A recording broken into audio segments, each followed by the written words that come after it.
Week 3, Chapter 3 Remote Instructor Training Overview. This week is part 1 of 2 you will spend working on Chapter 3 and the Raspberry Pi. Chapter 3, Sections and Objectives. You should read Chapter 3 Sections 3.0, 3.1, and 3.2, review this video, complete the required labs and lab reflections. This week you will set up the Cisco PL app and install the operating system on an SD card. The remainder of the labs will focus on programming with Python. You will continue and finish Chapter 3 next week. Chapter 3 Lab Overview. 3.2.2.3, Recommended Raspberry Pi Setup. Time to complete is approximately 90 minutes. Difficulty level intermediate. In the lab you will be setting up the SD card for use with the Raspberry Pi using the Cisco PL app, which is a proprietary application used to install the Raspbian operating system on a SD card. Then you can use the PL app to access the Raspberry Pi and program it. The setup process can be very difficult for students. There are many intricate steps to complete the SD card setup. You must have full administrator rights on your computer to complete this process. Software you will need this week includes the PL App Launcher executable, the Cisco IoT Fundamentals Raspberry Pi image, PuTTY or an equivalent to remote into the device, and advanced IP scanner software or an equivalent to locate device IP addresses if needed. All software has been supplied to you in the Downloads folder. Note: do not unzip the n_IOTF_CT2.0_PL_app_image3-19.zip file. This is the actual operating system installation disk and it will install directly from the zip. This process can take over 90 minutes and must be completed in one session. Please read the instructions carefully. Setup must be followed exactly. I recommend the instructor complete this entire process for the students. You can repeat the process or clone the SD card for faster replication, and then just give the students the pre-configured SD card. To begin the setup process, install the PL App Launcher program. The program must be installed using administrative privileges. Before you open the PL app, first put the micro SD card into the card reader and insert it into your computer. Note: the SD card must be a minimum of 8 GB. I recommend getting 16 GB cards and they must be rated as Class 10 cards. Open File Explorer and find the SD card's drive letter. For this example, I will be using drive letter H. The SD card must be completely empty, the volume label blank, and formatted with a FAT32 file format. Open Disk Management by right-clicking the Start menu and selecting Computer Management. When it opens, select Disk Management. Find the disk that contains the drive letter of the SD card. Right-click on it and select Delete Volume. The disk is now unallocated. Right-click it again and select New Simple Volume. The wizard will appear. Click Next. Set the size of the volume to the maximum disk space and click Next. Assign whatever drive letter you like and click Next. Set the file system to FAT32, leave the allocation unit size at default, and remove any volume label. Select Perform a quick format and click Next. Then click Finish. The formatting process should take just a few seconds to complete. You can close the computer management window. Remember the new drive letter. Now it's time to set up and install the PL app image. You must have administrative privileges on the computer to format the SD card. You will right-click the PL app icon and run as administrator. Step 1. Select the SD card's drive letter. You may have to click refresh if you don't see it. Step 2. Browse and select the PL app image located in the Downloads folder. Remember N_IOTF_CT 2.0 PL app image 3 to 19 image should remain zipped. Step 3, enter a device name.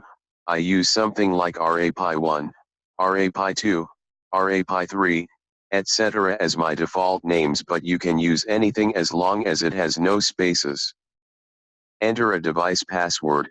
I use the generic password of Cisco123. This is the password you will use to log on to the device. It's not the actual account password. We will look at that later. Step 4, leave section 4 blank unless you are actually going to connect the Raspberry Pi over Wi-Fi. I don't recommend it because it can seriously impact the performance of the Raspberry Pi and your network. I hardwire my devices directly into a class sandbox or private network.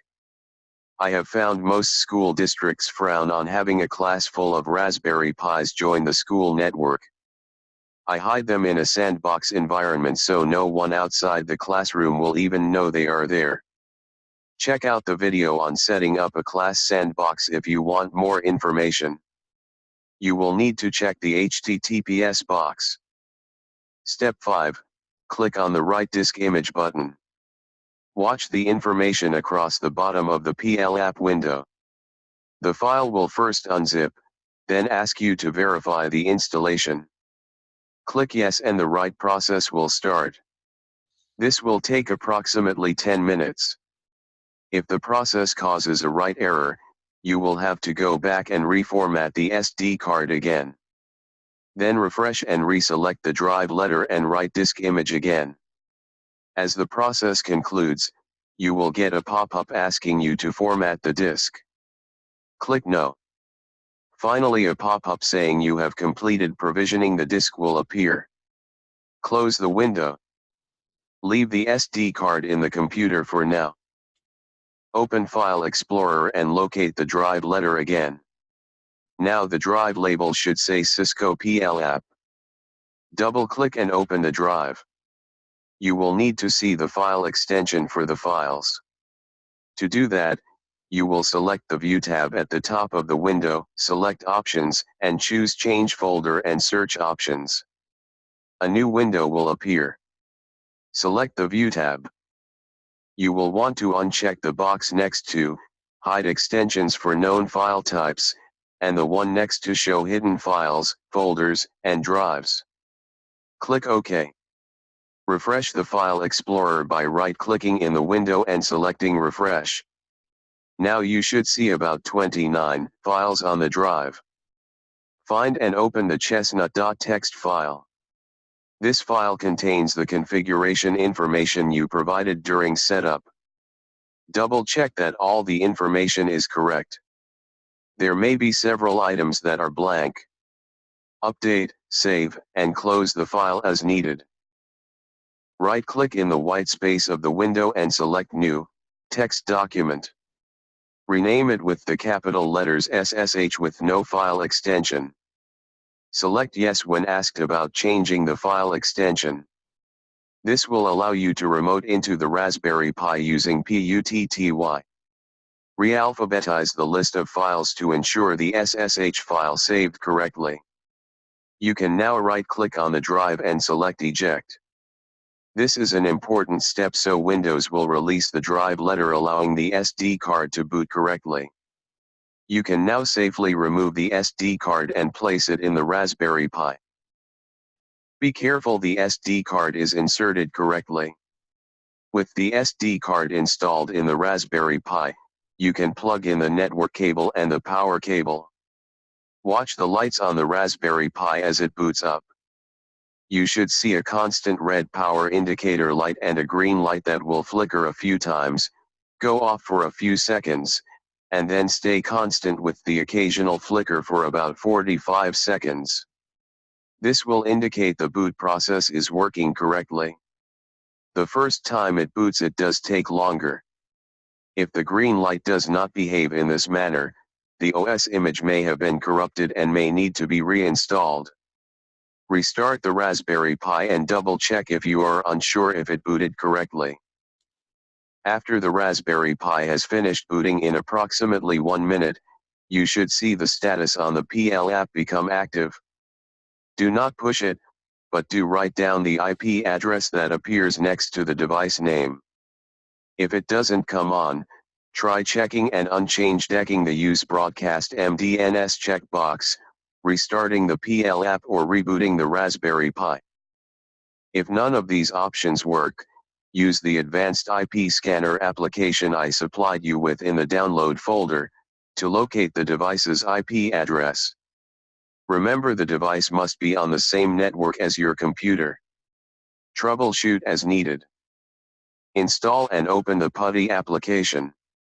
Type the IP address of your Raspberry Pi into the host name field and click Open. Answer yes to the PuTTY security alert. PuTTY should open and present you with a logon dialog. Login as Pi with the password Raspberry, all in lowercase. You are now logged into the Raspberry Pi itself, where you can make changes to the configuration. Note, you were able to access the Pi through PuTTY because you enabled SSH when you added it to the files when you were setting up the operating system files. You are now at step 5.I in the lab. Follow the rest of the instructions to configure the device. First, update the system files. The keyword sudo stands for super user do. It's like running as administrator in Windows. The command sudo apt update is like checking for updates in Windows. The sudo apt upgrade command is like running updates in Windows. Both commands are necessary. Do not use the sudo apt dist upgrade command at this time. This will try to upgrade you to the latest Raspbian version used by the Raspberry Pi 4B that is not supported by the PL app. You may have to reboot and rerun these commands to set all the updates. Use the sudo raspi-config to set up the local variables on the device. In step J, select the localization options to set your locale settings. Otherwise you will be using Great Britain settings. Select Change Locale. Uncheck N and GB.UTF-8 but do select N_US.UTF-8. Press Enter to accept the changes. Select N_US.UTF-8 as the default system environment and press Enter. This will take a few seconds to complete. Go back to localization options and set your time zone, keyboard layout, and Wi-Fi country. It's a good idea to go to advanced options and expand the file system. Step K is optional and only used if you don't have internet access. Step I is optional and only used if you want to configure static IP addresses so every Raspberry Pi will always have the same IP address to make them easy to access. This can also be accomplished by mapping IP addresses in the DHCP server. Step M will set permission on the Jupyter Notebook files so you can access them remotely using the FileZilla application. This is helpful if you want to exchange information between Windows and Raspberry Pi. Step N will change the default system password of the device. This changes the password you will use to log in with PuTTY and secure the device from someone making changes. Finally, you will need to reboot the device to update all the changes you made. Step 6 of the lab are some troubleshooting commands you can use if you are having trouble connecting to the device. You can now close PuTTY. Your Raspberry Pi is set up and ready to continue with the labs. 3.2.3.8 Basic Linux Commands. Time to complete is approximately 45 minutes. Difficulty level easy. This lab will explore some of the Linux commands used to create, move, and delete files and folders. To access the Raspberry Pi, use the Connect button on the PL app or type the device's IP address directly into the Chrome browser. The password to access Jupyter Notebooks is Cisco123, or whatever you set in step 2.J in the previous lab. 3.2.4.5 Writing Python scripts using Blockly. Time to complete is approximately 60 minutes, difficulty level, easy. This lab will use Blockly to visually write Python code. Blockly is very helpful if you know nothing about Python programming. You will simply join different program blocks together and Blockly will write the programming code for you. The right side of the program will show you the exact syntax of the program. 3.2.5.9 Writing simple Python scripts. Time to complete is approximately 60 minutes. Difficulty level easy. This lab will introduce you to programming in Python. All the code is supplied, so all you have to do is type it in. You will then expand the code on your own to create a cheat code to show the answer. 3.2.5.10 Writing Python scripts using a text editor. Time to complete is approximately 60 minutes. Difficulty level easy. In this lab you will use the terminal application to code a guessing game. You will complete these labs and reflections during week 3 of your training. Notice none of these labs build any circuits. You will do that in next week's labs. If you have any questions, please feel free to contact me.